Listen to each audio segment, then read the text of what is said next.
Olá, queridos, eu sou o pastor Leandro Silva, pastor da Central do Avivamento, uma igreja viva e apaixonada por vidas. Venho te convidar a você assistir essa mensagem, que eu tenho certeza que essa mensagem vai edificar a sua vida de uma forma poderosa. Também quero te convidar a você se inscrever no nosso canal, Central Channel, e também nas nossas redes sociais, que vai estar passando aí no telão. Que o Senhor abençoe a sua vida de uma forma poderosa e que o Espírito Santo te abençoe, em nome de Jesus.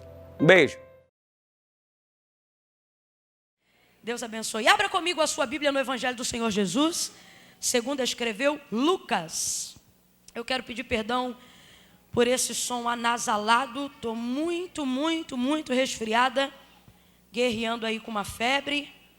Mas a vitória é nossa, em nome de Jesus. Vocês são daqueles crentes que oram enquanto o pregador está pregando? Tem crente aqui dessa época? Que na hora que o pregador começa a pregar, Senhor, né?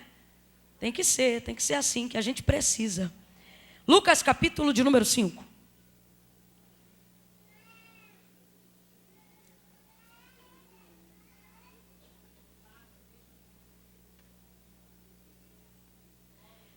Evangelho do Senhor Jesus, segundo escreveu Lucas, capítulo de número 5. Quem achou, diga amém.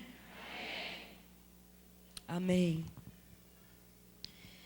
Diz assim o texto sagrado: apertando a multidão para ouvir a palavra de Deus, estava ele junto ao lago de Genezaré e viu 2 barcos à beira da praia do lago, mas os pescadores, havendo desembarcado, lavavam as redes.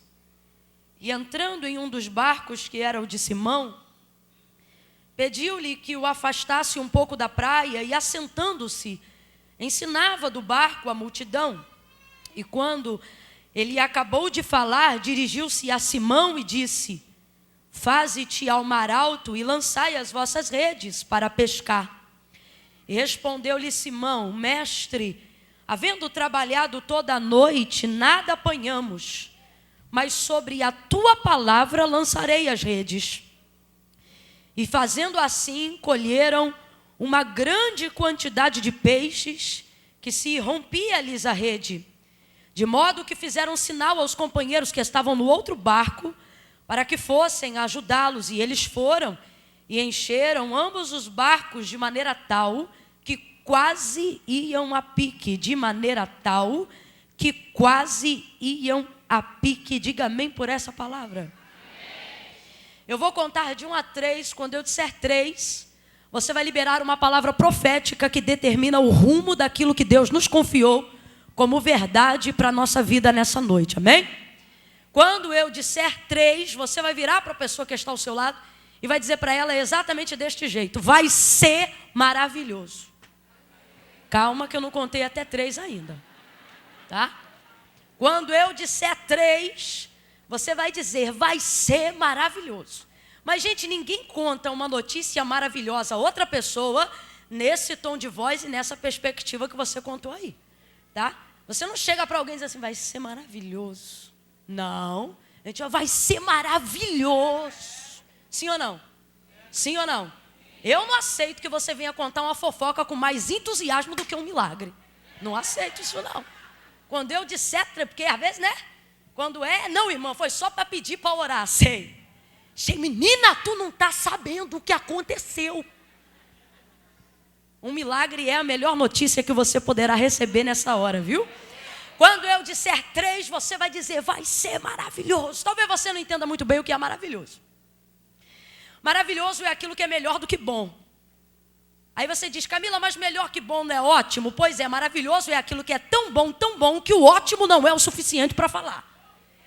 Então, melhor que bom é ótimo, e melhor do que ótimo é maravilhoso. Por isso disse o profeta acerca de uma característica quando o próprio Deus fala de si, pela boca do profeta Isaías, dizendo: visto que meu nome é maravilhoso. Maravilhoso é melhor do que bom. Deus está dizendo: eu tenho para você neste tempo algo. Quando eu disser 3, libere isso com fé. Vai ser... pegue na mão dessa pessoa com fé. 2, não faça disso um momento esquisito. Segure na mão dela com firmeza. Mostra para ela que você não veio fazer uma social. Mostra para ela que você veio buscar de Deus resposta. 2,5, sacode ela, porque eu sei que tem gente aqui desde 3 horas da tarde já está com sono. 3,5, vai, diga. De novo, repita. Vai ser. Celebre ao Senhor, porque vai ser maravilhoso o que Deus tem para fazer. Glória! Melhor que bom, melhor do que ótimo. Maravilhoso. A epígrafe do texto, da maioria das Bíblias que tem aquela parte em negrito, né? A gente chama de epígrafe do texto, intitulado da mensagem. Na maioria delas vai vir escrito e discriminando o destaque do texto da seguinte maneira: a pesca maravilhosa. A pesca maravilhosa. Maravilhoso porque superabundou, maravilhoso porque foi além de qualquer expectativa projetada para aquele dia. Maravilhoso porque não veio só para saciar uma necessidade, né? Inclusive esse texto quebra a mística, se assim eu posso dizer, de que Deus opera milagres somente provocados por necessidade. Na verdade, isso é uma incoerência muito grande. Uma necessidade pode ser uma das molas propulsoras que provoca a realização de um milagre. E isso para nos abrir o entendimento de que Deus não precisa de nenhuma circunstância favorável para agir. Pelo contrário, quanto mais difícil fica, no ponteiro de Deus, isso aproxima o horário do milagre, né? Eu tenho até dito para algumas pessoas, como por exemplo, no episódio da mulher sunamita, quando o filho dela já havia adoecido e ela segurou sobre os seus joelhos e o menino gemia gritando: ai, ai, ai, a minha cabeça. Filho esse que Deus havia usado o profeta Eliseu para liberar a palavra de que ela teria, uma vez que o seu marido já era avançado em dias e ela não tinha oportunidade de gerar. Enfim, quando o menino já tinha aproximadamente 12 anos de idade, deu uma inflamação, alguma coisa na cabeça do menino, e ele veio a falecer. Mas antes de morrer, ela segurou o menino ali nos joelhos, e obviamente que uma mãe que vê o seu filho agonizando, não fica sentada esperando ele morrer. Vai correr atrás de algum recurso. Mas o fato dela ter sentado e ter colocado o menino sobre os joelhos, obviamente, é porque ela já havia tentado tudo que estava na sua alçada, tudo que já estava no seu alcance, para tentar promover cura, bálsamo, alívio, refrigério para a vida daquele menino, mas nada aconteceu. E isso explica para a gente em que momento a necessidade provoca um milagre.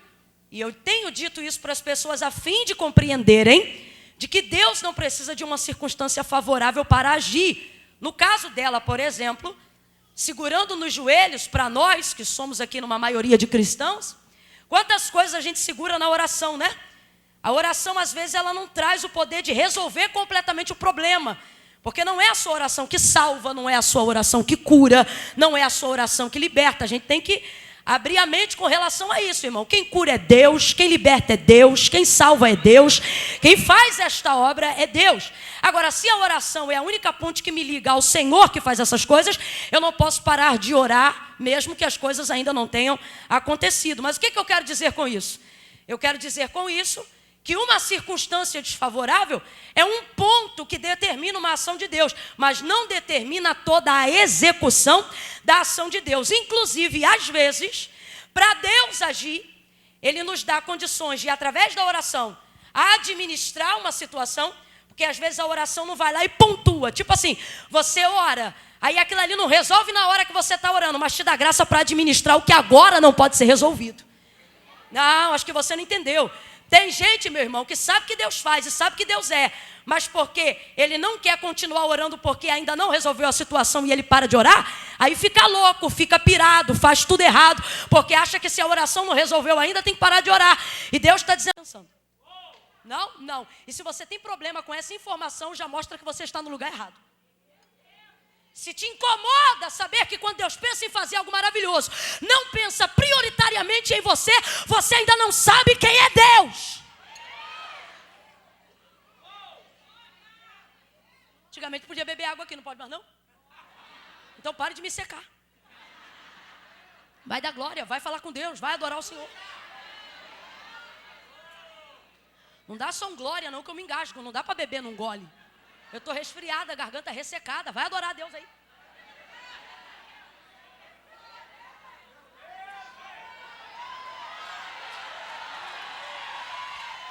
É desse jeito. É desse jeito. Quando Deus decide fazer algo maravilhoso, Ele está pensando, obviamente, prioritariamente, na glória de seu nome. E Ele mesmo diz por quê? Porque dele, nele, por Ele e para Ele são... Quer ver milagre? Para de achar que Deus adora o teu umbigo. Quer ver milagre? Para de achar que Deus tem compromisso com o seu nome. Quer ver milagre? Para de achar que no céu alguém tem status e prestígio. O caminho é igual para todos. E qual é o caminho? Fidelidade, submissão, obediência e, acima de tudo, glorificação ao nome de Deus. Deus, faz na minha vida, porque eu tenho que provar para fulano quem eu sou. Vai ficar a ver navios. Deus, faz na minha vida para que vejam quem tu és. Faz na minha vida para que saibam o que tu fazes. Dele, por Ele, nele, para Ele são todas as coisas. Vou repetir. Dele, nele, por Ele, para Ele são todas as coisas. Eu vou repetir. Porque dele, nele, por Ele e para Ele são todas as coisas. Agora, isso não deveria te ofender? Isso não deveria fazer com que você se sinta uma pessoa diminuída? Isso deveria te alegrar? Por quê? Porque significa que quando Deus determina fazer alguma coisa na sua vida, Ele não está assumindo só um compromisso prioritariamente com você. Ele está assumindo um compromisso prioritário com a sua palavra. Porque Deus é fiel e não pode negar-se a si. Isso não significa que Ele é só fiel a mim. Isso significa que Ele é fiel ao que Ele falou. Então Ele vai proteger o nome dEle, vai zelar o nome dEle, vai fazer para a glória de seu nome. E se tem uma coisa que eu quero, é ser um instrumento que Deus vai usar para isso.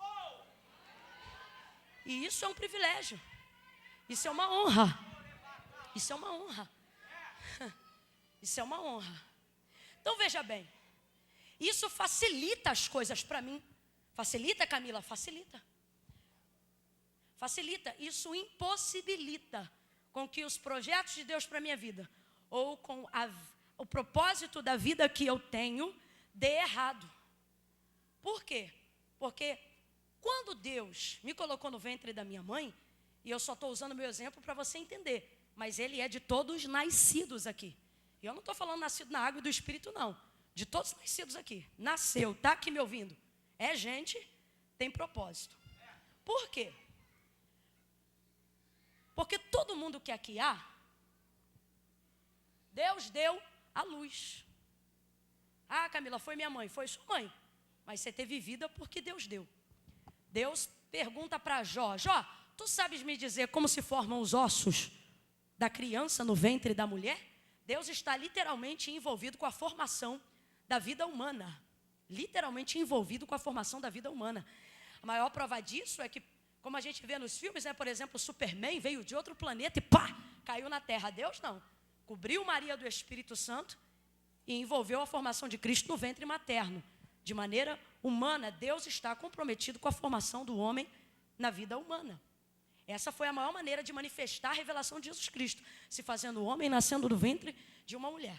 Então, quando Deus permite esse nascimento e tal, esse indivíduo vem para a sociedade, quando isso acontece, Camila, o que Deus estava pensando quando me fez? Quem quer saber o que Deus estava pensando quando te fez? Quer saber? Para esses 4 ali eu vou falar. Sabe o que Deus estava pensando quando te fez? Nele. Pensou nele. Sabe no que Deus pensou quando te criou? Pensou num propósito que glorificasse o nome. E a ideia dele foi nascer você. Presta atenção. Quando eu fui para o ventre da minha mãe, Deus não pensou assim: eu tô pensando na Camila hoje. Vai nascer uma Camila. Não. Deus pensou em um propósito na terra. Um propósito que envolvesse uma multidão. Um propósito que glorificasse o nome dele.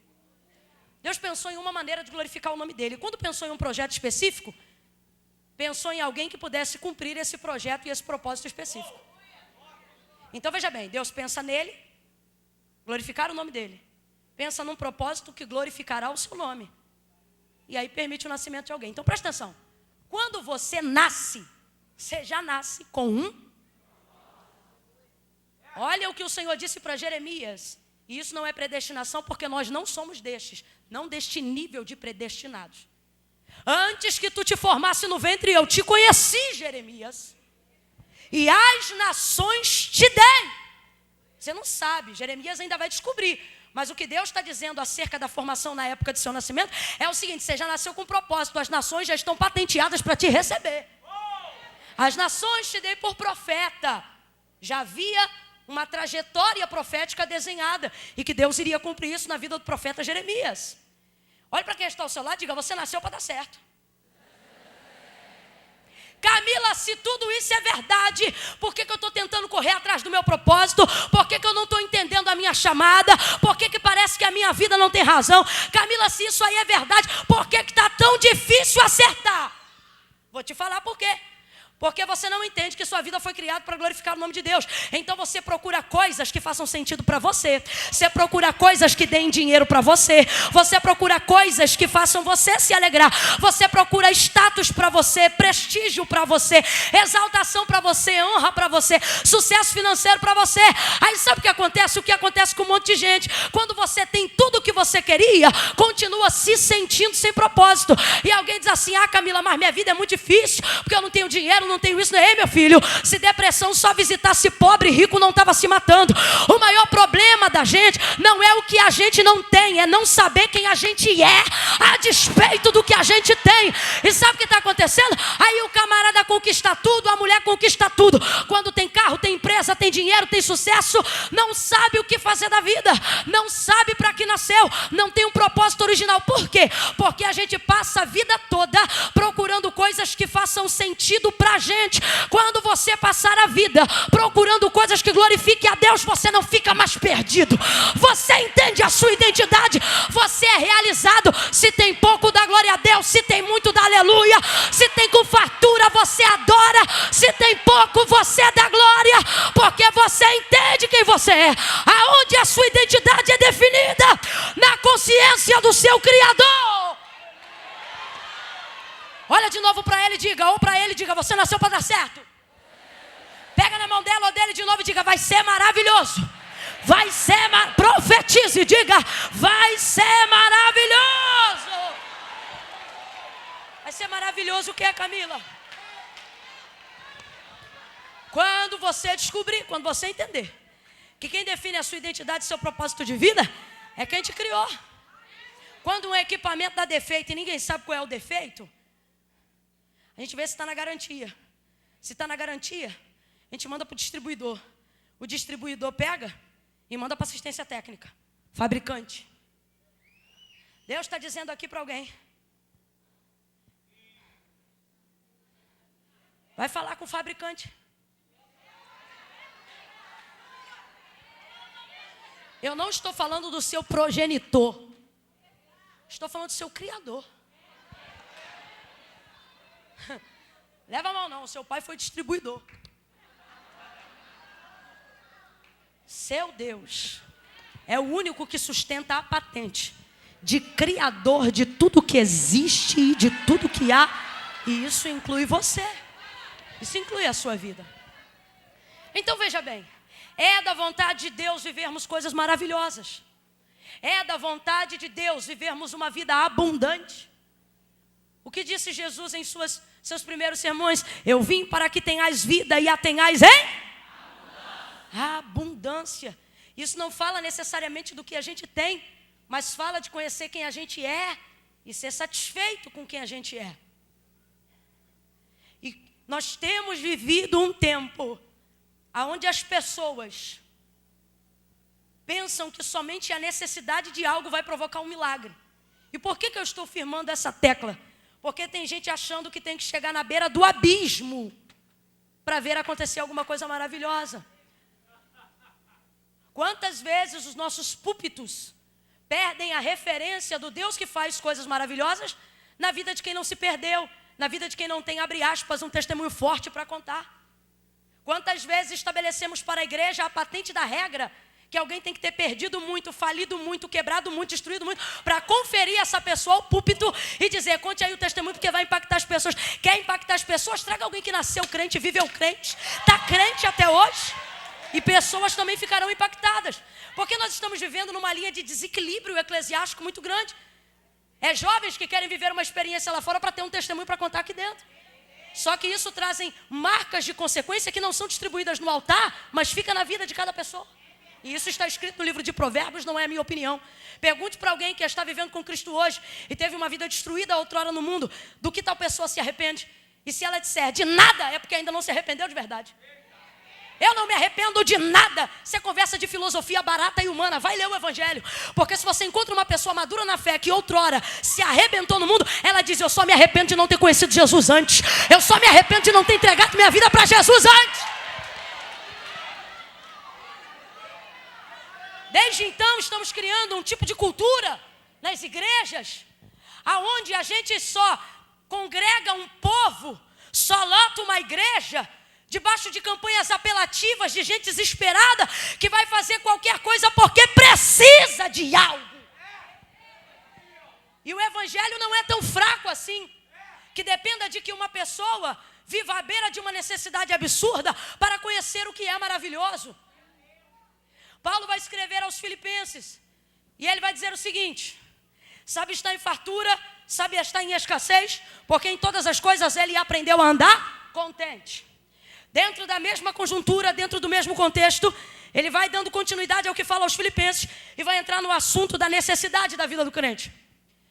E aí ele diz assim: porque o meu Deus, segundo as suas riquezas, veja bem, porque o meu Deus, segundo as suas riquezas, completa para mim por favor, porque o meu Deus, segundo as suas, suprirá todas as nossas necessidades em glória por Cristo Jesus. Eu estou reproduzindo fidedignamente como está escrito o versículo. Porque o meu Deus, segundo as suas riquezas, suprirá em Cristo Jesus todas as nossas necessidades para a glória de seu nome. É assim que o versículo está escrito. Como é que a gente entende? Deus vai suprir minhas necessidades. E muita gente diz, amém, glória a Deus, porque só entende isso mesmo. Mas não é só o que está escrito. Não é só o que está escrito. A gente pega um texto onde Deus fala de riqueza, aonde Deus fala de glória, mas só foca na necessidade.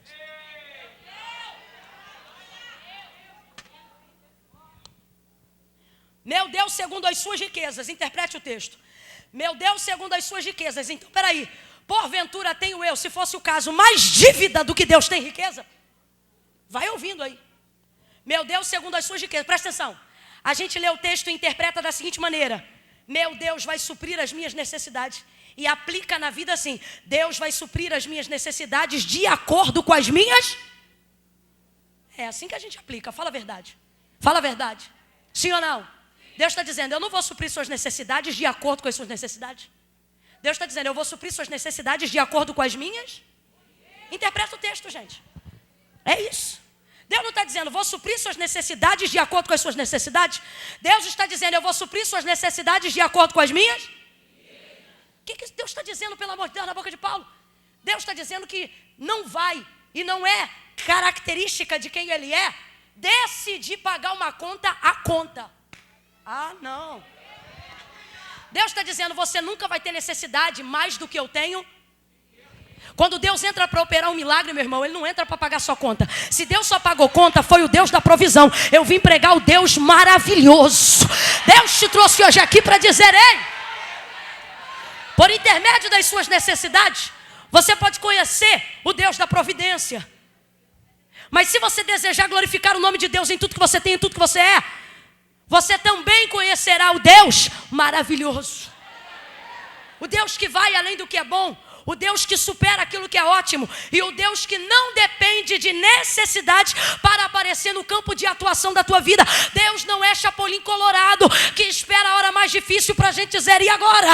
Quem poderá me defender? E Ele diz, eu cheguei. Deus está dizendo, isso aí, meu irmão, é o Chaves, é o Chapolin Colorado. Eu sou o Criador do céu e da terra. Eu tenho a patente da paternidade sobre a tua vida. Deus quer fazer coisas maravilhosas, gente. Mas a gente tem que sair do campo de atuação somente da necessidade. A pesca maravilhosa, por que não é a pesca da provisão?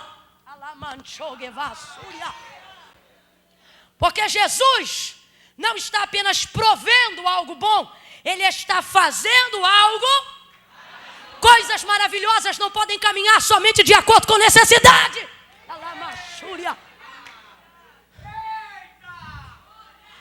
Às vezes Deus faz algo em você.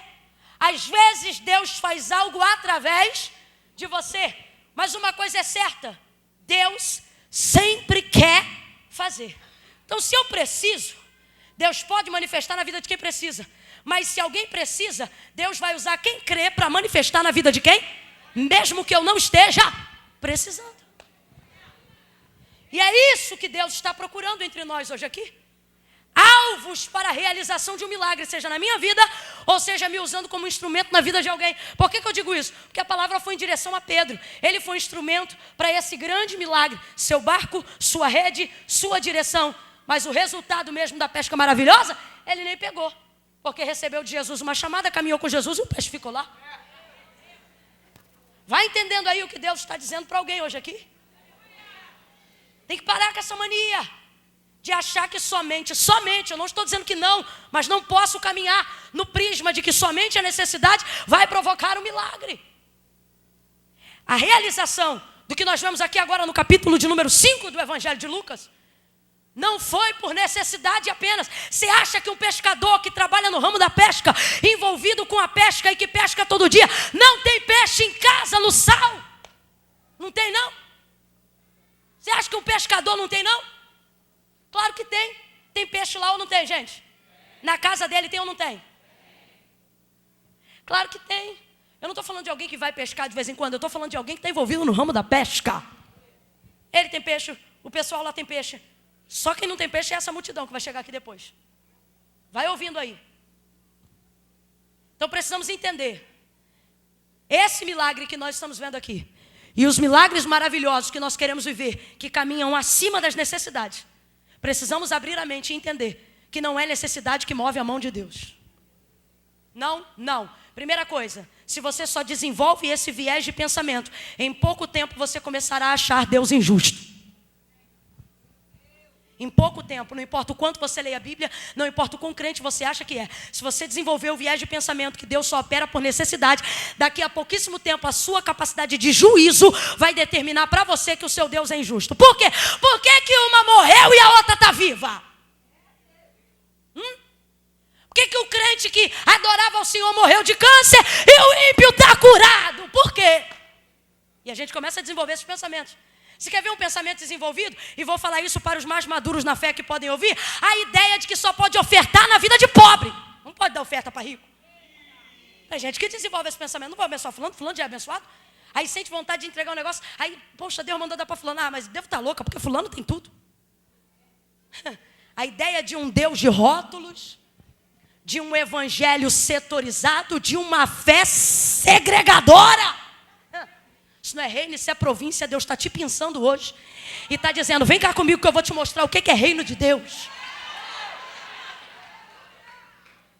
Então veja bem, o que é que provoca prioritariamente o milagre? Glorificar o nome de Deus. Como é que isso é feito? A palavra do Senhor diz, porque desde a antiguidade, com o ouvido não se ouviu e nem com o olho se viu um Deus que trabalha, um Deus que não é que Deus é meu servo, mas como Pai e como Cristo, Ele se coloca muitas vezes na posição de tal para que eu possa ser abençoado. Porque desde a antiguidade, por que não diz desde sempre? Por quê? Por que não diz desde a eternidade? Porque Deus criou céu, terra, lua, estrelas, terra, tudo que existe, tudo que há. Fez todas essas coisas no 6º dia e no 7º dia Deus dorme? Não, porque o salmista disse, eis que não tosquenejará, nem dormitará o guarda de Israel. O Senhor não dorme. Completa aí para mim, por favor. O Senhor não? Mas nesse dia diz que ele descansou. O que é isso? Deus parou para admirar aquilo que tinha feito.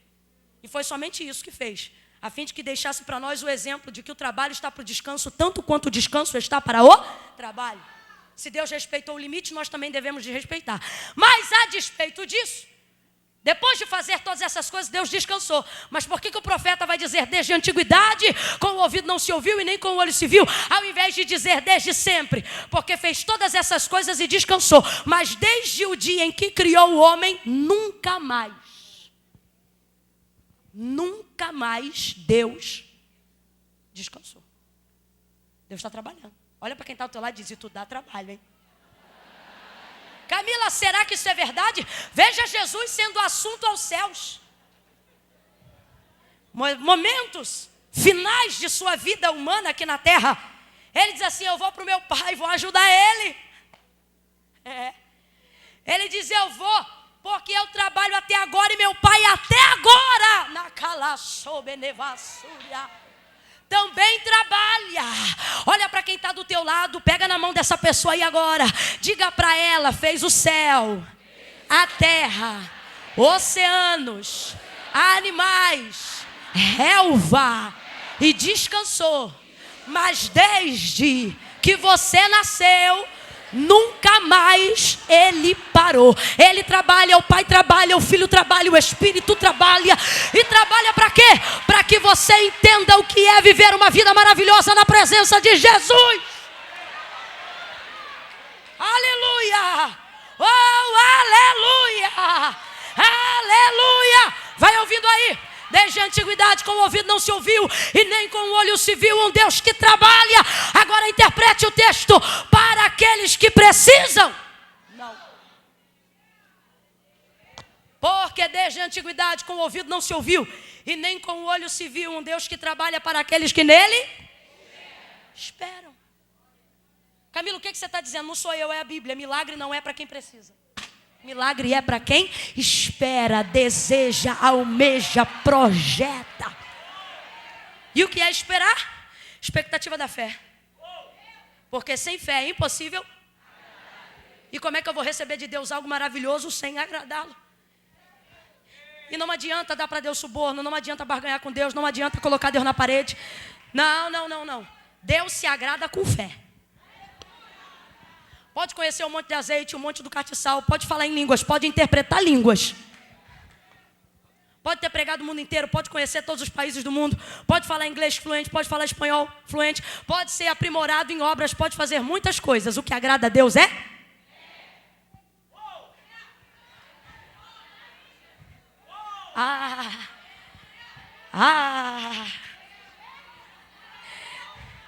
Tem alguém dizendo, mas você é pobre, como é que isso vai acontecer? Você vai dizer, rapaz, eu sou pobre, mas é porque você está olhando para o que eu não tenho. Mas Deus olha para o que eu tenho. E eu tenho fé. Fé é ter expectativa. Completa para mim, por favor. Fé é ter? Fé é ter? Mas não é nas pessoas, é em Deus. Esperar em Deus, crer em Deus. Camila, como é que eu faço para desenvolver a minha fé? Capacidade criativa, tem que imaginar. Fé não é uma luz que entra no meu coração e desde então eu viro uma mulher de fé. Não. Fé é a capacidade imaginativa de projetar do lado de dentro aquilo que eu quero que aconteça do lado de Marcos capítulo 5. A mulher do fluxo de sangue, do lado de dentro ela disse, se tão somente eu tocar na orla das suas vestes eu serei?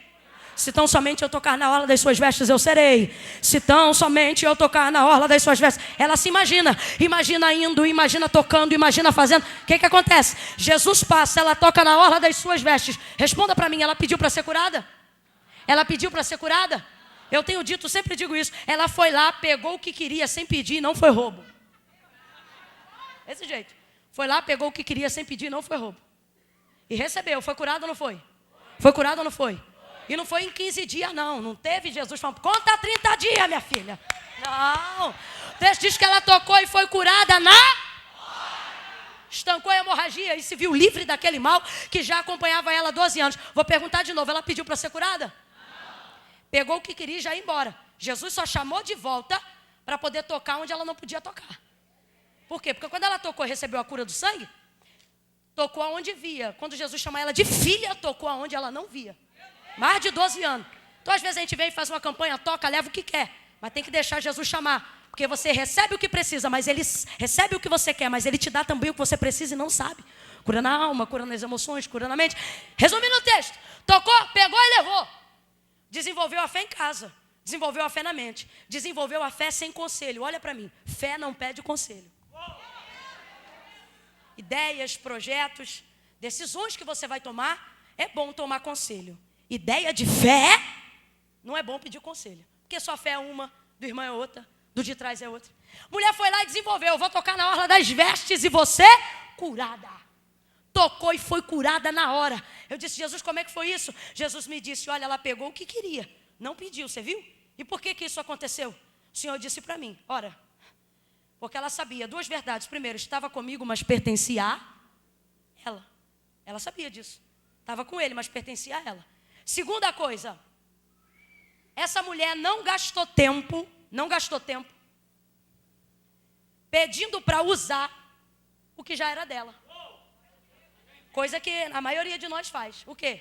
Diz que tem fé, mas gasta tempo fingindo que está orando, para não ter que manifestar a fé, porque fé manifesta. Se tem fé e não manifesta nada, não é fé. É envolvimento de atmosfera de culto. Fé manifesta. Fé manifesta. Se tem fé, tem que manifestar de alguma maneira, nem que seja, teatral, que nem eu fazia. Eu segurava o microfone, o controle remoto na mão e pregava para as almofadas, número 1, número 2, número 3. Não tinha ninguém lá, mas eu pregava igual eu estou pregando hoje aqui.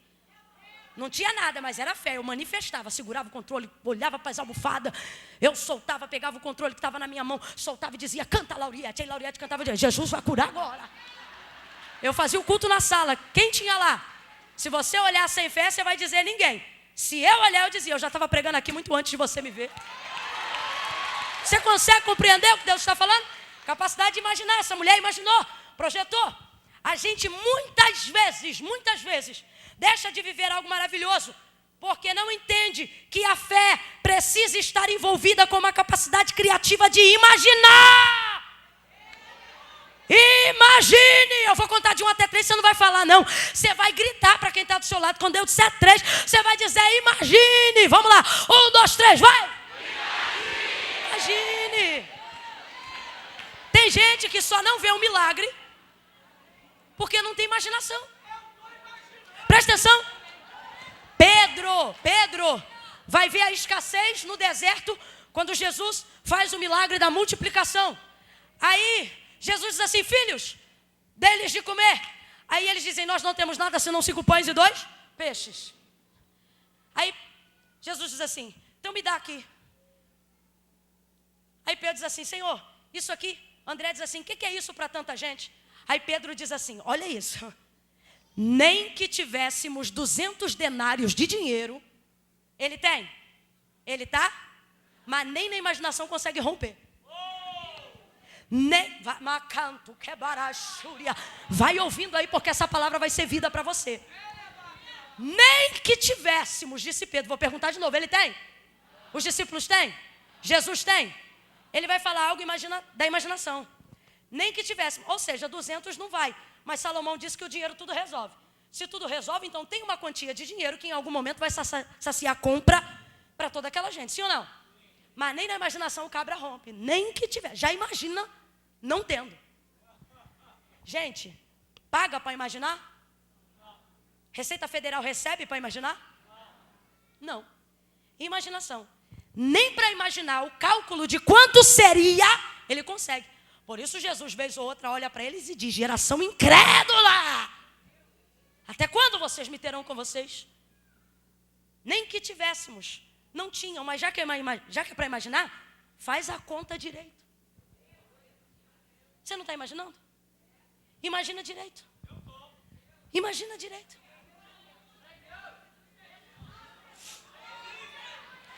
Deixa eu te falar um negócio. Para ter fé, precisa ter imaginação. Para manifestar fé, não precisa de fé, precisa de coragem. Vai ouvindo aí. A mulher foi lá, tocou o que pegou. Tocou, pegou, recebeu a cura. Aí o Senhor falou para mim, vocês gastam tempo pedindo autorização para usar o que eu já liberei. E sobre a justificativa, abre aspas, da oração, vocês querem maquiar uma incredulidade verdadeira com uma falsidade chamando de fé. Vai ouvindo aí.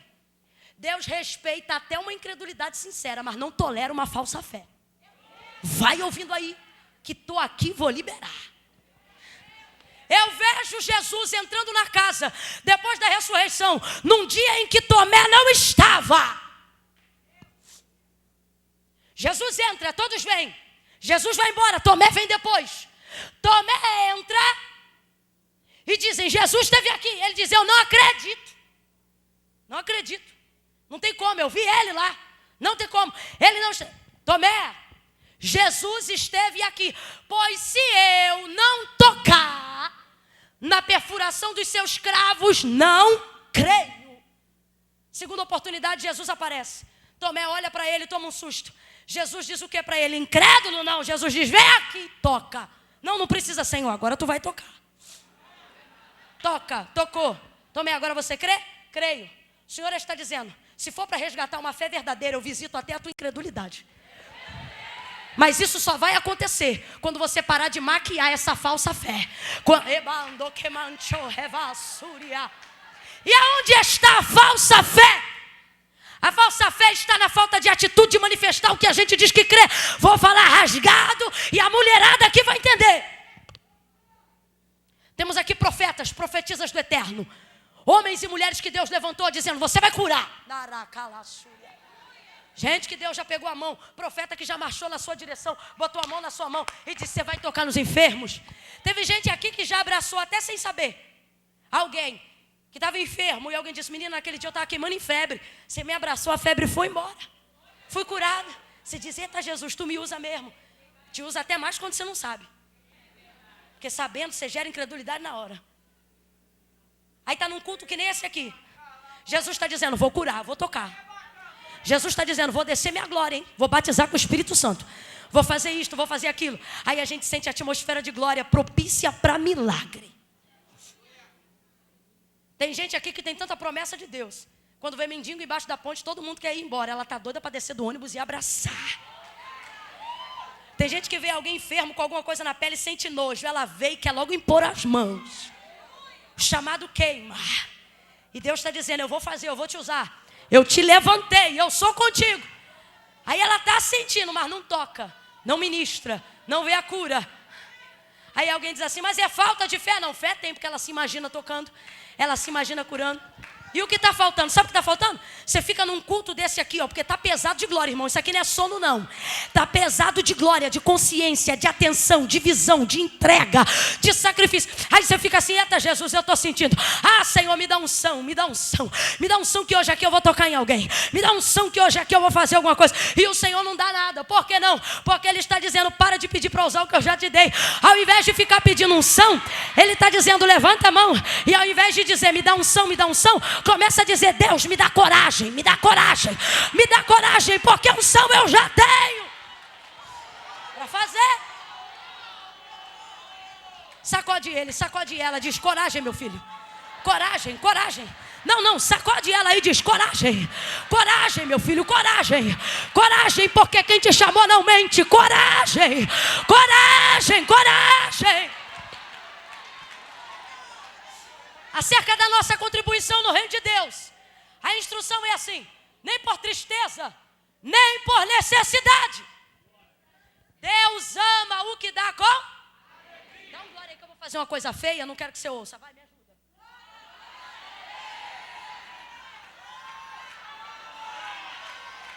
Valeu, muito bom. Não podemos ser movidos por necessidade, mas pela alegria de ver Deus fazer coisas maravilhosas para que o nome dele seja glorificado. Glorificado. E como é que isso acontece, Camila? Entendendo que Deus não projeta a sua glória só por necessidade, mas porque Ele é maravilhoso. Quem aqui já foi surpreendido em receber presente num dia que não é seu aniversário nem nenhuma data comemorativa? Levante a mão, por favor. Diga para mim, a experiência foi melhor do que no dia do seu aniversário, sim ou não? Porque no aniversário, às vezes, você espera e não recebe. Mas no dia que você não espera e de repente vem, você diz, eita glória, que maravilha. Jesus está dizendo para alguém hoje aqui, eu sou esse. Eu sou esse. Eu sou esse. Eu quero te surpreender. Lucas capítulo de número 5, onde nós lemos. Jesus vai chegando à beira daquele lugar. Você conhece o milagre da pesca maravilhosa. Ele não é movido por necessidade. Qual é a primeira coisa que eu preciso aprender para que Deus use a minha vida? Ou para fazer milagres, ou para viver milagres. Entender que não é só necessidade que move a mão de Deus, mas ver em mim a possibilidade de que o seu nome seja glorificado. E eu não posso ter problema com isso. Eu preciso me alegrar em ser um instrumento que vai glorificar o nome de Deus. Jesus chega ali, segunda coisa que eu preciso entender, para viver milagres, para viver o que Deus quer fazer de maravilhoso. Jesus chega ali, uma multidão acompanha ele à sua volta. Quando ele vai chegando à beira da praia, escute isso, vai chegando à beira da praia. O texto diz que Jesus vê 2 barcos. Quantos barcos? Vocês vão entrar no ano da comunhão, preste muita atenção ao que eu vou dizer agora. Jesus chega na beira da praia e ele vê quantos barcos? Está escrito, você leu comigo. Vem, gente, sem preguiça. Quantos barcos? 2 barcos. Mas só interage com um.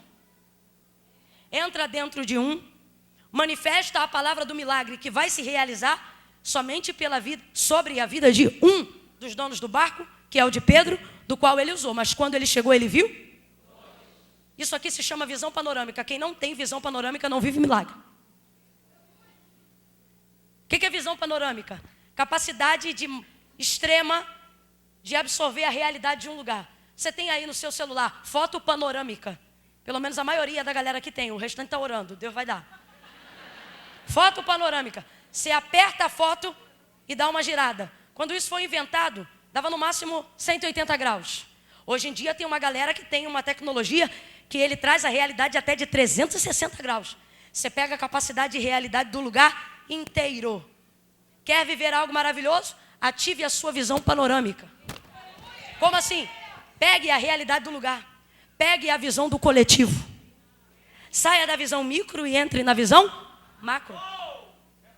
Jesus, quando chega lá, visão panorâmica. Deus só trabalha com visão panorâmica.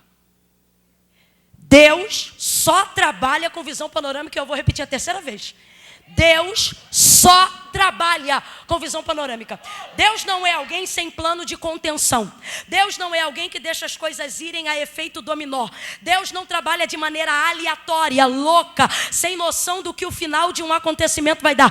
Aquele que é o mesmo ontem, hoje e será eternamente, tem noção da introdução, do meio e do fim.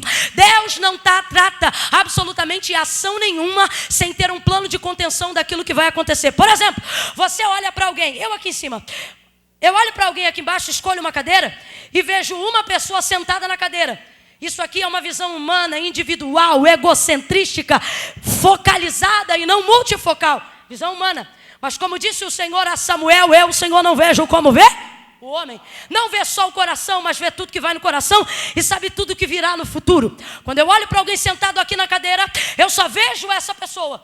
Eu digo, está aqui fulano. Só vejo ela no mesmo culto, na mesma cena. Deus vê fulano sentado na cadeira e não vê só fulano. Deus vê fulano, Deus vê a mãe de fulano, o tio de fulano, o filho de fulano. A causa que fulano trouxe no coração. O que Deus vê tudo. Deus tem uma visão panorâmica quando olha para uma. Você olha daí de baixo aqui para cima e você olha para mim e só vê uma pessoa. Deus, quando olha para mim, vê eu, vê minha mãe, vê minha casa, vê a minha família, vê tudo que vai acontecer, vê tudo que já aconteceu, vê aonde eu vou estar. A visão de Deus é uma visão. Vem, gente, a visão de Deus é uma visão. Quando Deus olha, quando eu olho para Gênesis capítulo 12, eu olho e vejo Abraão. Deus olha para o mesmo Abraão e vê ele, vê uma nação, vê Isaac. Entende? Deus está dizendo, ei, eu não trabalho com você com visão assim. Eu trabalho com você com visão panorâmica. Então comece a olhar a sua realidade numa visão panorâmica.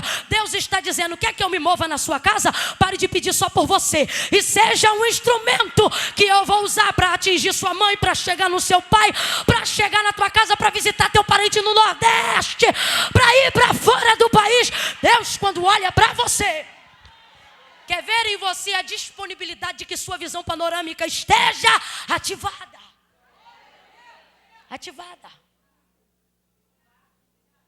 Saída de emergência de avião. A pessoa senta ali e a aeromoça pergunta, você está preparado? Você se sente apto? A pessoa que, óbvio, que nunca crê que vai acontecer uma coisa dessa, diz, estou ótima, estou bem. Dorme o voo inteiro. E por que tem que estar apto? Se acontecer alguma coisa, um pouso de emergência, tem que abrir aquilo. Sabe o que imprime a lei em quem senta na saída de emergência?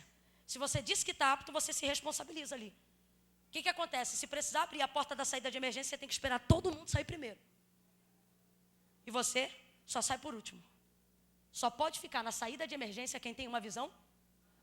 Se for individual, meu irmão, ele já pensa assim, vou abrir e vou vazar junto com a porta. Salva ele, mas não salva ninguém. Porque não tem uma visão? Quer viver coisa maravilhosa? Ativa a sua visão panorâmica. Quer ver Deus fazer como nunca fez antes, numa área que você nunca viu? Entra na igreja com a visão panorâmica ativada. Entra na tua casa com a visão panorâmica ativada. Passa esse Natal com a visão panorâmica ativada. Na hora da virada de ano, não pede só por você não. Coloca o sobrenome da tua família e diz, Jesus, vem. Mas vem com vontade, bota o nome da família do vizinho também. Preste atenção. Viu 2 barcos. Você tem que entender uma coisa. Jesus não despreza nada do que vê, mesmo que não interaja com aquilo na hora. Diga para mim, quantos barcos ele viu? Quantos barcos ele viu? Mas interagiu somente com? Você tem que parar de achar que Deus só tem obra na tua vida, porque só você é o crente da casa, garoto.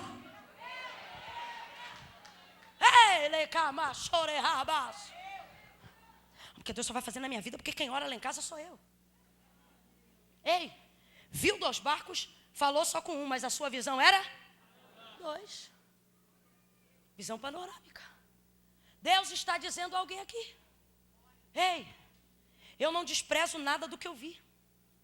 Preste atenção, vamos supor que você é casada. As irmãs solteiras já era para estar imaginando. Vamos supor que você é casada. Ou o irmão é casado, você é casado. Pode alguém gostar de você, se envolver com você e odiar a sua esposa? Pode? Camila, tem gente que faz, mas dá certo? Dá certo? Você vai ser feliz no casamento se você viver todos os seus dias infernizando a sua sogra? Vai atrapalhar seu casamento, mesmo que ela more na casa dela e você more na sua. Sim ou não? Sim ou não? Sempre haverá limitação se a sua visão não estiver ativada. Jesus não despreza nada do que ele vê. Chegando a ver os 2 barcos, interagiu só com um. O Senhor está dizendo, você pode ser o crente da casa. Pode ser a pessoa que mais gera expectativa na casa, e por isso eu vou visitar você. Por isso eu vou falar com você, vou me dirigir a você, vou usar sua voz, seu jeito, seu barco, sua rede, sua estratégia. Mas não é por causa disso que você tem que começar a considerar a hipótese de que Jesus não tem obra com mais ninguém. Só porque ele não foi na direção de ninguém. Preste atenção. Sou para Deus uma pessoa única. Quem entende isso, diga amém. Bata no peito e diga, eu sou único. Agora dá uma olhada para a sua volta, ativa a visão panorâmica e vê quanta gente tem aí. Tem muita gente ou não tem? Tem muita gente ou não tem? E é gente crente, hein? Você está sentado e está olhando para o relógio. O pessoal está em pé e está focado. É gente crente. Você disse, eu sou a única pessoa, não disse?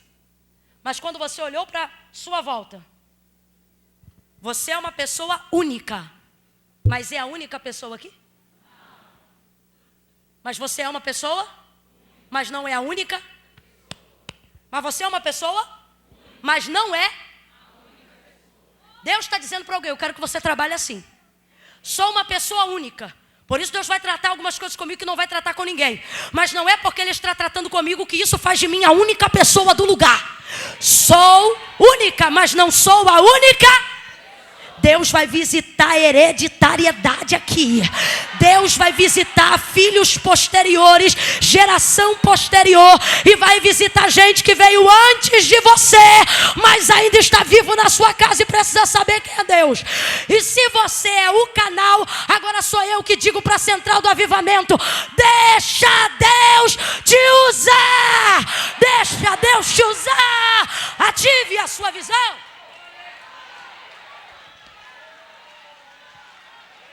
Glória! Jesus vai em direção a Pedro. Acredito que ele tem uma capacidade de projeção maior do que as outras. Camila, quem Jesus vai visitar? Quem tem mais imaginação. Quem Jesus vai visitar? Quem tem mais coragem.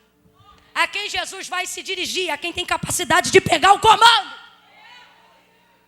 a quem vai dobrar o joelho para orar, a quem vai acreditar no profético, a quem vai se envolver. Já estava na característica de Pedro, o seu perfil de liderança, e você sabe disso. Jesus chega em direção a ele. Só que não chega do nada. O texto diz que ele chega naquela manhã, ministra o ensino. Termina de ministrar o ensino e vai em direção a Pedro. Pedro acabou de ouvir Jesus naquela manhã, gente. Não é Camila, não é pastor Leandro, não é homem nem mulher nenhuma dessa terra. É Jesus.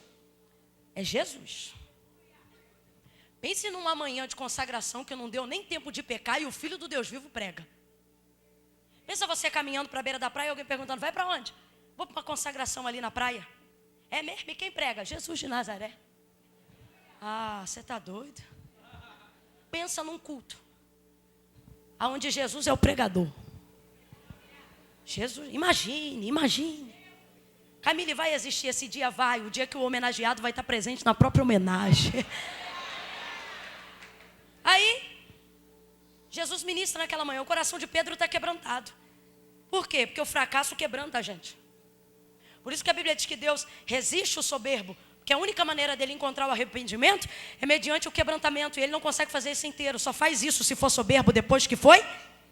Deus resiste. Até que ele entenda. No caso de Pedro, foi um fracasso momentâneo, mas foi uma frustração. E a frustração faz parte do exercício da fé. Faz, Camila, faz. Quem está disciplinando a fé, quem está vivenciando a fé, vai viver dias de frustração, vai viver momentos de frustração, justamente para aferir a sua fé, para robustecer a sua fé. A fé não é uma coisa que existe assim, você tem que ter fé até que não, você tem que ter fé até que não, ou até que nunca, e se não, eu vou continuar crendo. Não é ter fé por causa de, é ter fé apesar de. É ter fé. Então veja bem, Pedro está lavando a rede, obviamente frustrado. O texto diz que ele trabalhou a noite inteira, gente. Trabalhou a noite inteira. Ele não é um amador, ele é um pescador profissional. Trabalhou a noite inteira, mas não pegaram nada. Aí Jesus prega. Aí Pedro fica ouvindo Jesus ministrar o ensino naquela manhã. Ouvindo Jesus falar. E ninguém que ouve Jesus falar consegue ser a mesma pessoa depois que Jesus falou. E o quebrantamento ajuda a gente a ouvir o que Jesus quer dizer. Porque um coração contrito e quebrantado, Deus... Quando você está com tudo bem, que está tudo top, que você está bombando, meu irmão. Pode vir o melhor pregador do mundo, você não derrama uma lágrima. Mas quando você está quebrantadinho, você vem na escola dominical, as crianças cantam, eu sou uma florzinha de Jesus, e você fica, meu Deus, Deus está falando comigo. Eu estou sentindo a presença de Deus. Quebrantado ajuda a ouvir. O quebrantamento ajuda a ouvir. E você diz, Senhor, por que tu tem me quebrado tanto? E Ele está dizendo, porque eu quero te contar coisas que ninguém mais saberá, a não ser você. Agora imagine a expectativa. Você ouvir um homem que tem rosto de peão. Porque Jesus não tem essa aparência dinamarquesa do clero europeu. O rosto de Jesus é o rosto da diarista que trabalhou a noite inteira. O rosto de Jesus é o rosto do pedreiro que bateu uma laje, queimado do sol. O texto diz que seu semblante era como de um judeu comum, para ser mais honesta, sem aparência e sem formosura. Só que como é que pode um rosto que não é bonito atrair olhares que ficam vitrificados nele, porque é o olhar do meigo nazareno? A pessoa diz, a aparência não diz nada, mas esse olhar é tão profundo. E não me diga que é uma coisa comum, porque ele parte o pão e os discípulos do caminho de Emaús diz que o coração queima enquanto ele fala. O semblante é comum, o rosto é comum, mas a voz é diferente, o olhar é diferente. Não me diga que ele é igual a qualquer um, por mais que se pareça com qualquer um. Quem é que passa no meio do expediente diante de um homem que está na mesa da recebedoria como Levi e diz, vem e segue-me, e o camarada larga o emprego na hora, não sabe quanto vai ganhar, não teve promessa de aposentadoria, mas porque ouviu uma voz que nunca ouviu e uma autoridade que nunca sentiu, ele larga tudo e vai atrás de Jesus. Então não me diga que é comum ouvi-lo. Imagine Pedro ouvindo ele naquela manhã. Um homem tão simples falando coisas tão sábias, uma sabedoria tão profunda, mas que é simples nas palavras que ele entrega. Que homem é esse? E ele foi observar e foi ver Jesus falar. Quando Jesus para de falar, o coração dele já está movido de fé. Vem Jesus caminhando em sua direção. E ele vai gerando expectativa. tem que gerar expectativa. Quer ver milagre? Gere expectativa. Nós já dissemos aqui, milagre não é para quem precisa, milagre é para quem espera, deseja, tem expectativa. Eu imagino o coração de Pedro batendo no pescoço.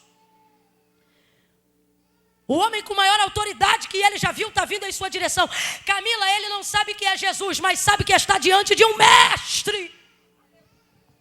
Vem ele em sua direção. Olha para Pedro ele. E diz: voltai ao mar alto e lançai a rede para pescar. É complicado quando você sabe que está diante de alguém que pode resolver tudo. E você espera que ele vai te dar uma direção que ele nunca te deu. E de repente ele te dá uma direção que você já conhecia. É muito complicado. É a fase mais madura da fé. É quando você vem para um culto como esse. Vamos usar Pedro para falar de nós nesta noite. É quando você vem para um culto como esse. Num dia de festa, que é uma coisa atípica.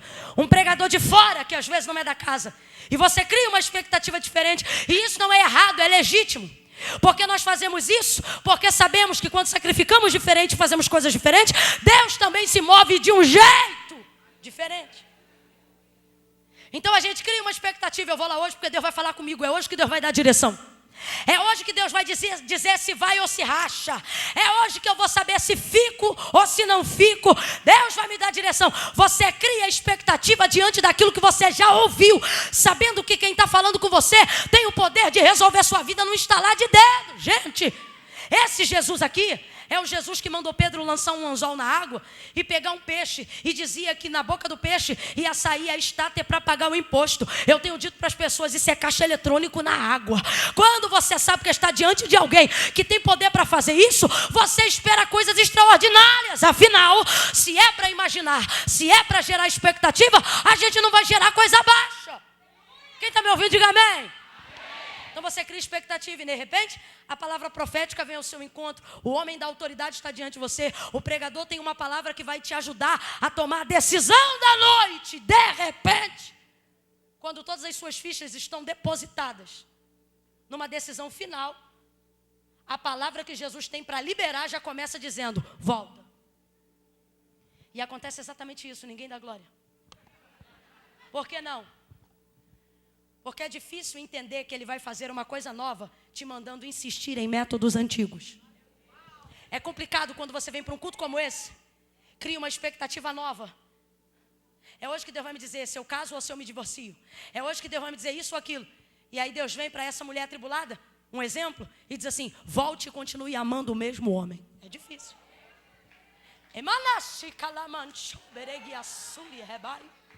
É difícil quando você está diante de uma decisão curricular, de um vestibular, de alguma coisa que você quer de Deus, uma decisão definitiva. E de repente Deus usa alguém e diz para você: volte e continue estudando na mesma área. É complicado quando você trabalha num emprego que você não sente mais prazer lá e não gosta mais de trabalhar naquele lugar. Aí deposita expectativa na conferência e diz assim: eu vou pedir 4 dias de folga, porque Deus vai decidir minha vida em 2019. Aí você diz: eu não quero mais trabalhar com aquele patrão, eu não quero mais voltar para aquela casa, eu não gosto mais daquele lugar. Aí você coloca expectativa e diz: Deus vai resolver minha vida. Aí Deus usa a boca do pregador e diz: volte para aquele mesmo trabalho e continue investindo no mesmo setor. É brabo, irmão. É complicado quando a direção nova que eu quero começa com volta. É complicado quando eu estou insatisfeito no ministério que eu estou. É complicado quando eu não estou feliz no departamento que eu cuido e venho daqui, da minha igreja ou de qualquer outro lugar para receber de Deus uma nova direção. E digo: Deus, eu fico ou eu saio? Eu entro no ministério ou eu saio? E Deus diz: volte para o mesmo pastor, volte para o mesmo departamento e continue liderando as mesmas crianças. E eu queria ser crente igual essa gente que está dando glória. Queria, juro que eu queria. Porque não é fácil você colocar a expectativa da sua solução na mão de quem você sabe que pode resolver. E essa pessoa podendo fazer uma coisa nova, olha para você e diz: continue fazendo o que você já fazia antes de eu chegar aqui. Porque é isso que Jesus está dizendo. O que Jesus está dizendo? Jesus está dizendo: volte e faça o que você fez a noite inteira. Camila, mas mudou a direção. Irmão, o barco é o mesmo, a rede é a mesma, não me irrita não. O mar é o mesmo. o mar é o mesmo. E sabe o que não é mais o mesmo? Sabe o que não é mais o mesmo? A disposição não é mais a mesma. Sabe o que não é mais o mesmo e não me motiva em nada? Saber que nada mudou. Que Ele está mandando voltar a um lugar que eu voltei antes, usar um instrumento que eu usei antes e estabelecer um método que eu já conhecia. E sabe o que está acontecendo? A gente está tão focado em viver coisas novas que esquecemos que as ferramentas antigas ainda funcionam. Sabe o que está acontecendo? Estamos tão focados em viver direções novas que estamos alterando métodos para ter alteração de resultado. E eu não sou contra isso quando Deus manda. Mas também não posso dizer que sou a favor quando Deus nos traz a uma reunião como essa para dizer, não vou te surpreender te dando uma coisa nova. Vou te surpreender mais ainda. Como assim? Vou te dar uma motivação nova para continuar fazendo uma coisa antiga. Isso é muito mais difícil. Não é difícil arrumar um relacionamento novo. Difícil é ficar casado 30 anos e continuar amando o mesmo homem do mesmo jeito que se amava antes. Não é difícil ter um filho novo e começar uma nova história. Difícil é amar o cracudo e continuar dizendo que ele é teu filho. Não é difícil ficar uma motivação nova no ministério antigo, no ministério novo. No ministério novo todo mundo quer cantar. No ministério novo todo mundo quer trabalhar. Difícil é ver o nome repetido na escala toda semana e continuar amando o ministério. Deus! Camila, você está de brincadeira comigo? Tô não, eu vim falar muito sério. Sabe por quê? Eu não quero ser leviana e terminar com você nessa noite estoporando a cadeira no PVC para te fazer rodar e depois chegar na mesma casa, dormir do lado do mesmo homem, continuar trabalhando no mesmo emprego e vivendo como um frustrado, porque achou que você tinha que viver uma coisa nova. Quando Deus está dizendo, um milagre grande que eu faço, não é só te dar uma coisa nova, mas é te dar uma motivação nova para continuar fazendo uma coisa antiga. Pega na mão de alguém, você vai profetizar agora. Pegue na mão de alguém, você vai profetizar agora. Diga para essa pessoa, você conhece a ferramenta. Sacode ela e diga, você é a ferramenta. Olha para ela e diz, você sabe usar um instrumento. Olha para ela e diz, você sabe orar, sabe jejuar, sabe buscar. Deus está dizendo para alguém hoje aqui, não mude o método. Deixa que eu altere o resultado. Confia.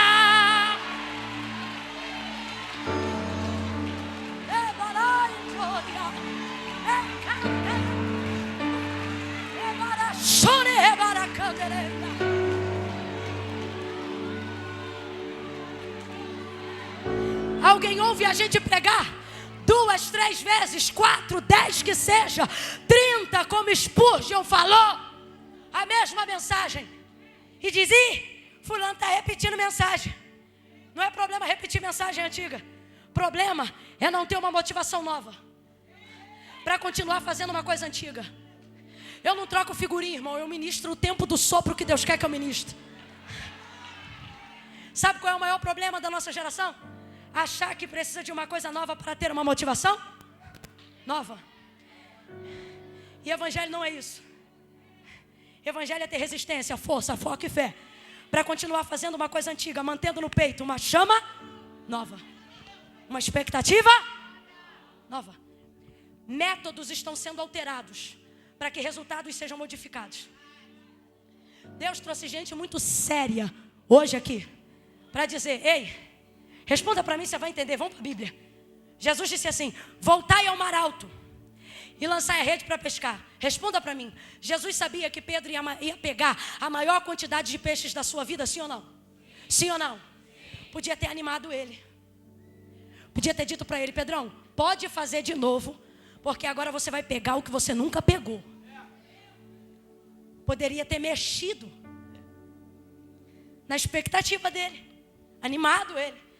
Jesus sabia que ele ia fazer a maior pesca de sua vida, mas não anima ele acerca dos peixes, só incentiva ele a ser fiel ao método. Olha o que Jesus diz, voltai ao mar alto e lançai a rede para Falou se ele ia pegar muito peixe? Falou se ele ia pegar muito peixe? Jesus não tocou no assunto do resultado, só falou sobre a disciplina nos métodos. Vou falar rasgado, você vai entender. Não se deslumbre. Não se deslumbre com resultados que você vê desprovidos de métodos.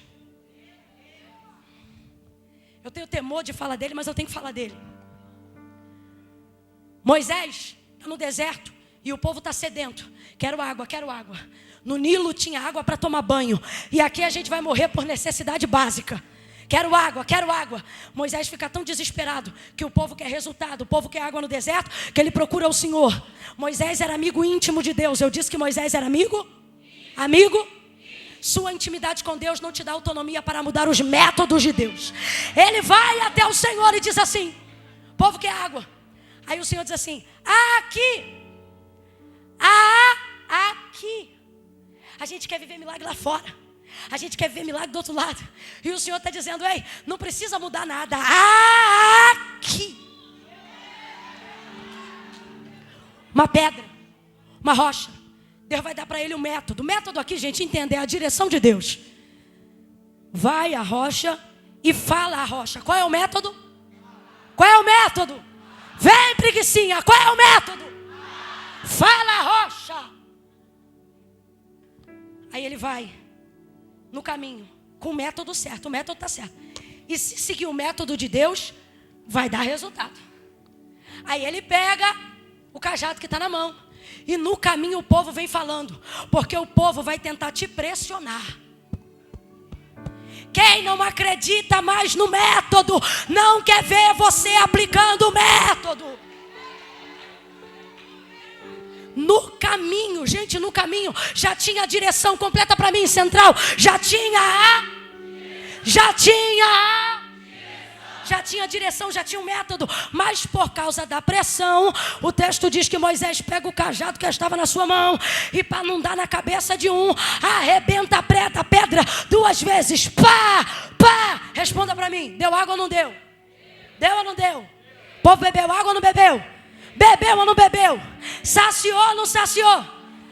O povo no deserto está aplaudindo o resultado. Ó. Eita, Moisés, tu é o cara. Porque o povo só quer ver resultado. Se o cara prega bem, não interessa se ele está casado 50 vezes. Traz ele aqui para pregar.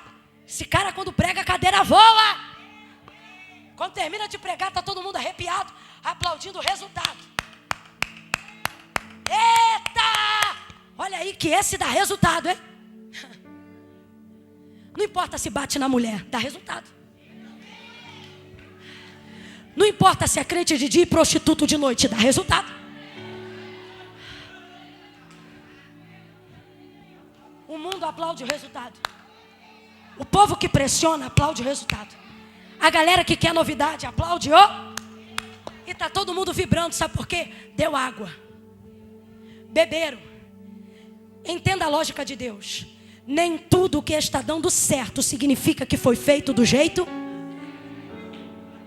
Tá todo mundo feliz, mas Deus chama Moisés. Moisés, o que te disse eu? Não te disse eu, fala a rocha. Foi, Senhor, foi o que o Senhor disse.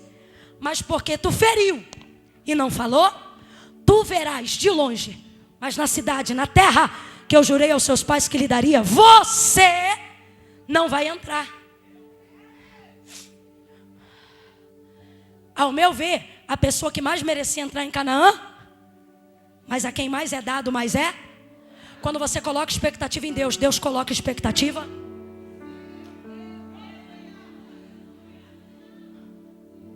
Mudou o método, mas deu resultado. Olha para mim.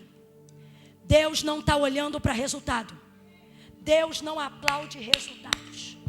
Deus aplaude fidelidade ao método. Não vem achar que isso aqui, ó. Ih, muita curtida, muito resultado. Ih, muito conhecimento, muito resultado. Ih, Deus está dizendo: ei, vocês procuram resultados, eu procuro fidelidade ao método, obediência ao método. Sabe o que isto significa? É Deus em Cristo dizendo a Simão: faz o teu, que eu faço o meu. Sabe o que ele está dizendo? Não mude o método por causa do... Confie no método e eu vou mudar. Se é para aplaudir, aplaude com vontade. E se é para aplaudir, não aplaude o resultado. Aplaude o Deus de fidelidade, o Deus que nos sustenta a continuar usando o método da obediência, o método da submissão, o método da fidelidade.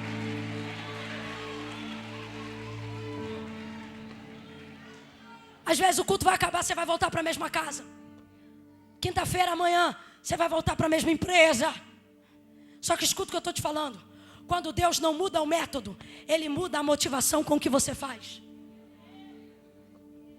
Deus não te conta às vezes o resultado que Ele tem para te entregar em cima da direção que Ele te deu, para proteger a integridade da sua entrega, para você não trabalhar só em prol do resultado. Isso vai purificar o resultado. Deus está dizendo: não é porque eu não te contei o resultado que não significa que eu não tenho um desfecho para a tua frustração. Só que se eu te contar o resultado, você só vai trabalhar por causa do... e vai estragar o nosso relacionamento.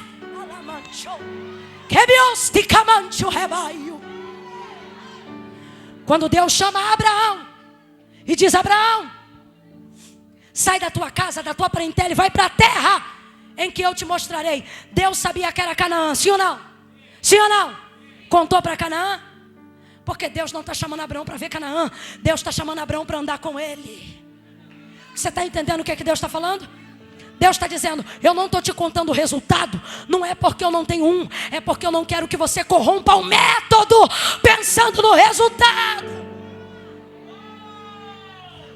Lembra do povo que comprava o sacrifício no pátio para sacrificar a Deus? Lembra quando Jesus virou a banca? O problema ali não era resultado. O problema ali era o método. O Senhor está dizendo: ei, eu tenho algo maravilhoso. Vamos lá, gente, a palavra profética dessa noite. Eu tenho algo. Eu tenho algo. Mas você precisa ser fiel ao método, a direção que eu te dei. Pedro vai. Porque o barco é o mesmo, a rede é a mesma, e o mar não mudou, mas a motivação é nova. Quando suas forças acabam, Deus não manda você mudar de fazer o que você faz baseado no cansaço, porque senão você vai se arrepender. Então Deus mexe na sua motivação. Pescadores pescam. Vamos lá, pescadores. Profetas, servos, pastores, pastor. Deus está dizendo. Lembra quando Ele chamou Pedro? A despeito do resultado, Ele disse assim: vem ser pescador. Deus está dizendo: eu vou usar o método que você conhece para adquirir um peixe diferente. Deus vai usar o que você sabe o que fazer. Deus vai usar o que você tem para oferecer. Camila, o que é que você está dizendo? Camila, é para eu voltar para a mesma casa? Mesma casa. É para eu usar o mesmo barco? Mesmo barco. É para eu usar a mesma rede? A mesma rede. Você sabe orar? Então. Sabe jejuar? Então. Você é crente de vir para a igreja? Então venha para faça o que Deus te mandou fazer. Vai para o mar agora, Pedro. Vai ter gente aqui chegando amanhã no trabalho e alguém vai dizer: você está diferente. Você mudou de carro? Não. Mudou de casa? Não. Trocou a cor do cabelo? Não. Eu estou olhando para você, você está diferente. Você vai dizer, o cabelo é o mesmo, o carro também. Mas a motivação é diferente. A alegria é diferente. A disposição é diferente. Olha para alguém e diz, vai para o mar, Pedro. Aí ele vai para o mar. Vai pegar a mesma rede. O barco é dele. A rede é dele. E ele lança. Tem que esperar a rede descer. Entre o que Deus fala e o que Deus cumpre, tem um tempo de espera. É o tempo da rede. No céu não tem lixão de oração. Tudo que você orou, tudo que você pediu, tudo que Deus falou, não está esquecido. É apenas a rede descendo.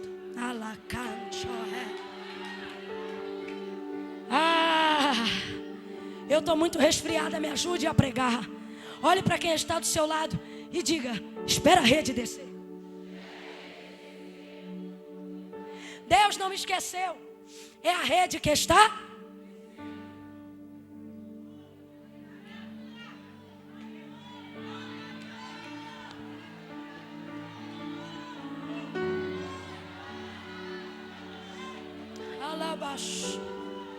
Aí vai pegar na rede agora. Vai puxar. Obviamente, ele vai fazer movimento repetido. Fez isso a noite inteira e veio leve. O movimento fica no automático. Tem gente aqui que vai fazer no automático de tanto que faz.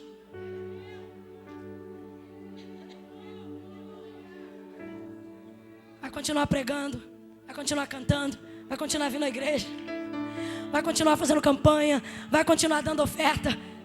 O Senhor está dizendo, você está no automático, mas eu não estou. Olha Pedro segurando a rede aquela manhã. Quando ele pega a rede para puxar normal, acontece isso aqui, ó. Não vem. Bota o pé, puxa, não vem. Chama os outros, começa a puxar, começa a vir, começa a vir, começa a vir, mas não dá conta, começou a rasgar. O resultado é tão grande, tão grande. E alguém diz, Camila, vai rasgar. Só vai rasgar se você não fizer uma coisa. Quando ele puxa, que começa a rasgar, o texto diz que a primeira coisa que ele faz é um sinal. Para quê? Para falar para o outro barco. Porque quando Jesus chegou ali, ele viu. Quando Jesus chegou ali, ele viu. Olha para quem está ao teu lado, que vocês são inteligentes. Diga, só vai rasgar se não me chamar.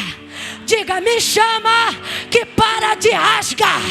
Me chama que para de rasgar. Me chama para o cenário da bênção. Me chama para o lugar do milagre. Tua vitória está à distância de um sinal. Um sinal. Ai, Camila, mas se eu chamar aqui em casa, vai ver que eu tenho 4 quartos. E se você não chamar, o demônio vai entrar nos 4 quartos. Tá vendo vulto para tudo que é lado. Ai, mas eu não posso chamar aqui em casa, senão vou ver que eu tenho piscina. Tá todo mundo no mesmo mal, bobona. A coisa tá difícil? Chame. Ai, mas é que minha amiga mora lá no Canadá. Vai chamar quem está no Canadá para ver o que acontece com o teu barco. Quando a rede começa a rasgar, filha, a gente chama quem está perto. Ouve uma coisa que eu vou te falar agora, muito sério, Central do Avivamento. Salomão foi muito sábio. E o texto diz assim: que melhor é o vizinho perto do que o parente. Sabe o que ele está dizendo? O socorro bom é o socorro presente. O socorro bom é o socorro que está perto. Escuta que isso aqui é muito sério. Vocês vão viver um tempo de romper muito grande. Mas ouça o que eu vou lhe dizer. Quer administrar um resultado pequeno? Fique no seu barco. Quer lançar a rede para um resultado grande? Vai ter que aprender a confiar em pessoas. Confiar em pessoas não é fácil. Eu não vim te pedir uma coisa fácil. Não é fácil confiar depois de ter sido traído. Não é fácil confiar depois de ter sido humilhado. Eu não vim aqui te obrigar a confiar. Vai ter peixe? Vai ter fidelidade? Vai ter. Mas se você quer resultados grandes, vai ter que começar a confiar em quem está perto. Há 4 anos, eu oro a Deus, não pedindo funcionários para o ministério, mas pedindo a Deus um time. Eu digo: Deus, me traz para trabalhar comigo gente boa. E às vezes é gente que eu não conheço, mas é gente que Deus diz assim: fecha. E dá um medo de confiar, porque aquilo é precioso para você, é importante para você. Você sabe o quanto doeu. E você diz: mano, como é que eu vou compartilhar isso com outra pessoa que chegou ontem? Só que às vezes é a pessoa que está mais perto, é a pessoa que decidiu caminhar com você. Para o resultado ser grande, vai ter que aprender a confiar em outros barcos que navegam no mesmo mar. Fez sinal, o outro barco veio, porque a bênção não é só para ele. Camila, o que você está dizendo? Quando Jesus olha para o meu barco, ele não está vendo só o meu barco. Quando Jesus faz o que faz na vida de Pedro, ele não está vendo só Pedro. Ele está vendo o que através da vida de Pedro ele vai poder fazer pela vida de todo mundo que está ali. Diga comigo: quando Jesus entra no meu barco, ele não vê só o que pode fazer por mim.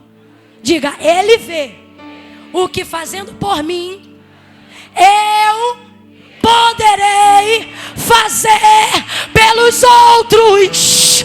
Jesus está dizendo: eu vou entrar no teu barco, porque eu sei que você tem uma visão panorâmica. Porque eu sei que quando a rede começar a rasgar, você não vai desistir da quantidade. Você vai chamar ajuda para pegar tudo. Puxou, colocou dentro da rede. Perdão, dentro do barco. Mas é a parte mais difícil e eu encerro aqui. É um momento louco da vida de quem tem fé. É quando tudo que Deus falou que vai te dar vem para a tua mão, mas abala a estrutura que vai receber. Você diz: mano, se é de Deus eu viver isso tudo, por que está entrando água no meu barco? É a parte mais difícil. É quando Deus diz assim: eu vou fazer, eu vou salvar, eu vou libertar. Aí você vê que Deus começa a salvar, começa a libertar. Mas você vê a salvação entrando por uma porta e a tua saúde indo pela outra. Você diz: se é de Deus essa palavra, por que desde que eu me agarrei a ela, o meu barco começou a estalar?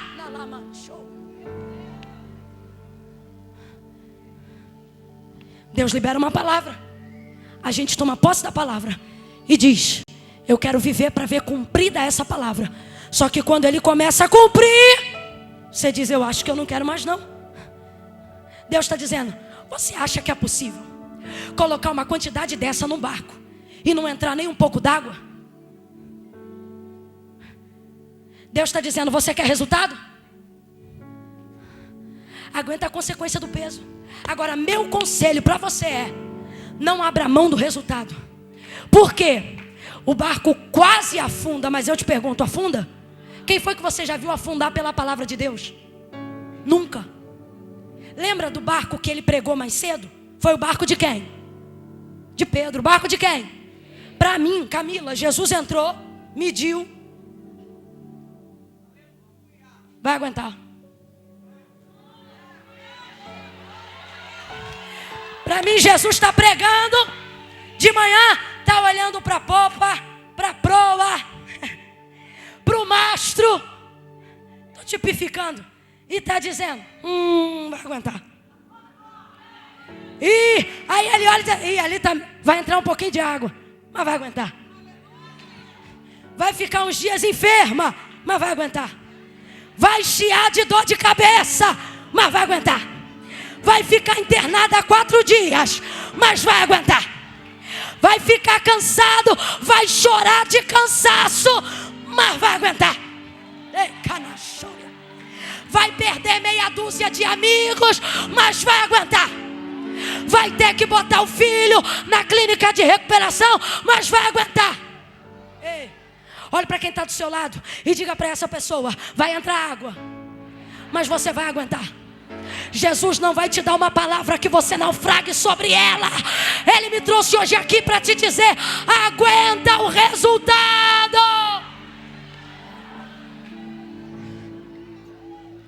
A palavra do Senhor diz assim: que o que faz a ferida, pastora Deise, é o mesmo que tem a cura. A palavra do Senhor diz assim: que o que abate é o mesmo que exalta.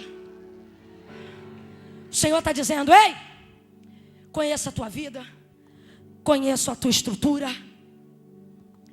E está entrando um pouco de água, mas Deus me trouxe hoje aqui para te dizer: ei, você vai aguentar.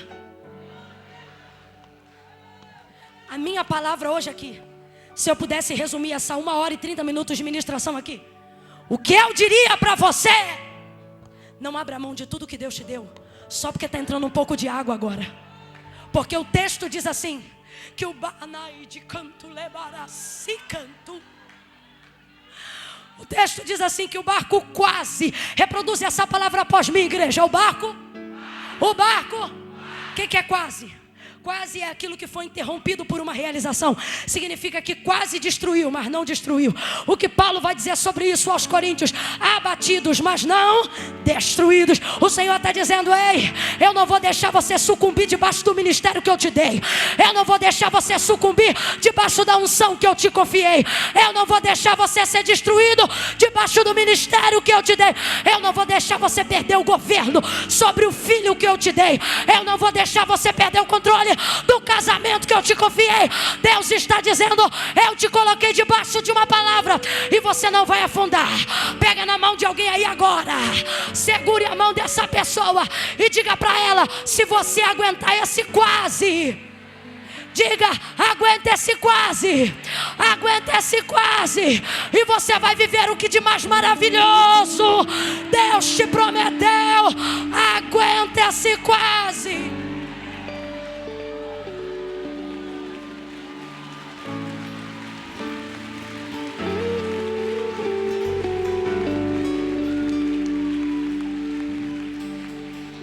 Aguenta esse quase.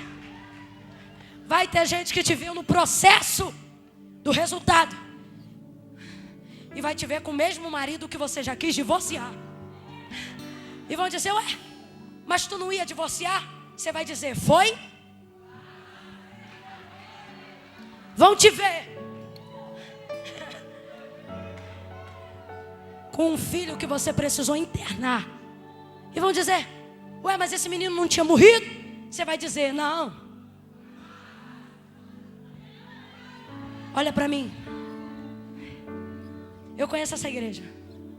E eu também me conheço nessa igreja. E eu não sei se é porque a gente está pregando de água, mas eu nunca vi tanta lágrima nessa igreja. É Deus dizendo: ei,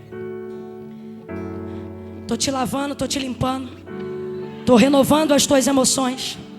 Porque Deus me trouxe aqui para te dizer: eu não admito você soltar a rede só por causa desse pouco de água. Tu orou demais para chegar aqui, mulher. Homem, só você sabe o caminho que você fez. Quantas madrugadas, quantos votos.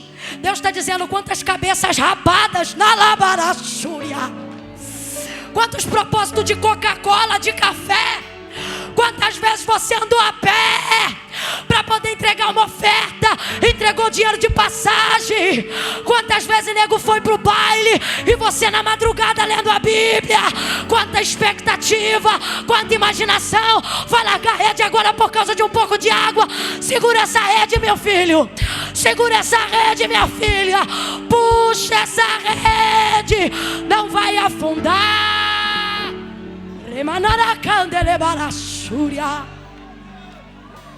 Esse desafio não será para tua vergonha. Quem está vendo o barco instalar, vai ver o barco ficar cheio. Quem está vendo a água entrar no barco, vai ver o barco abarrotado de peixe. Aguenta esse quase. Aguenta esse quase. Aguenta essa dorzinha de cabeça. Nós não somos dos que se retiram para a perdição.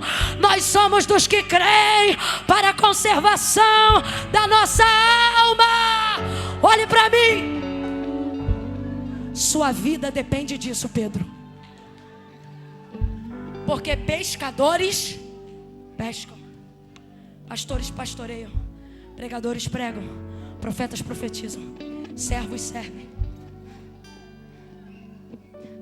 Deus está dizendo: eu te chamei para fazer um negócio que, se você não for feliz fazendo o que você faz, você não será feliz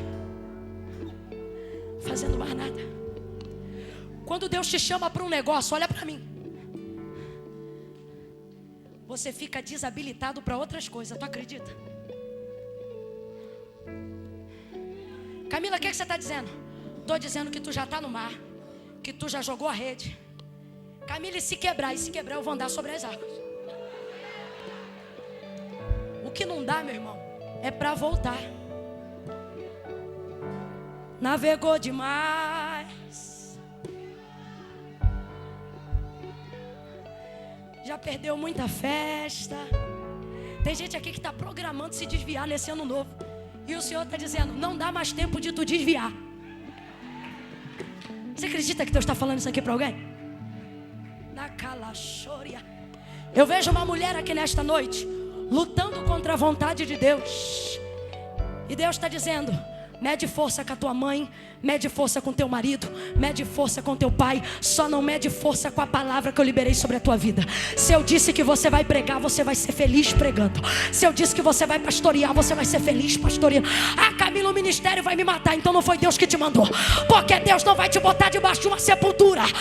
Deus te trouxe aqui para te dizer: vou te dar uma motivação nova, uma expectativa nova, e você vai chegar mostrando para as pessoas que métodos antigos ainda dão bons resultados. Puxou, trouxe o peixe. Sabe por quê? E no final ele não fica com o peixe, porque depois que você vê que Deus é fiel aos métodos, resultado já não é mais o importante. Para você adorar a Deus pelo que Ele é, primeiro você precisa conhecer o que Ele faz. Ah, Camila, mas eu não adoro a Deus pelo que Ele é. Eu adoro a Deus pelo que Ele faz. Só no final. Porque no início, para saber quem Ele é, você precisa conhecer o que Ele, e aí Ele faz. Mas depois que Ele faz, aí você diz: ah, se não fizer não tem problema não, porque agora eu sei quem é o Senhor. Presta atenção. O barco é de Pedro, a rede é de Pedro. Mas por que o peixe tem que ser repartido? Porque tudo que vem de Deus para nós, eu não posso chamar de meu. Presta atenção. Tudo que vem de Deus para nós, eu não posso chamar de meu. O barco é meu, a rede é meu, mas o peixe é,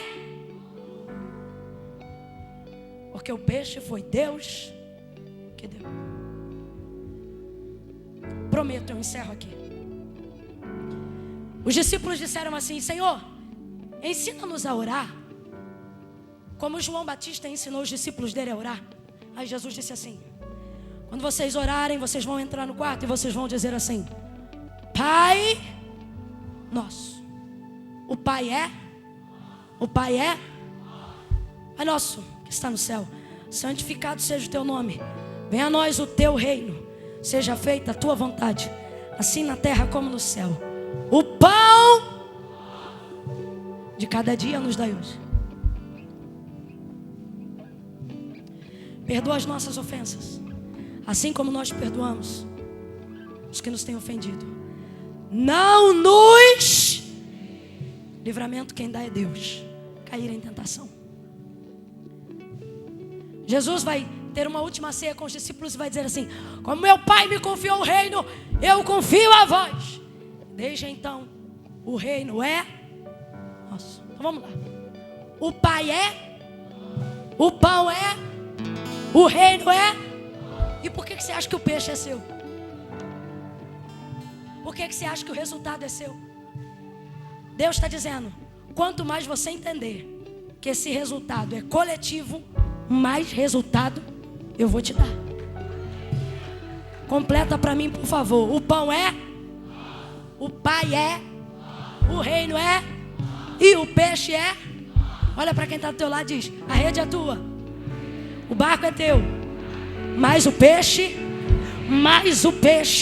quem está feliz com a peixada que vai vir aí? Mas o peixe é nosso. Se você acredita, fica de pé para compartilhar o resultado dessa noite.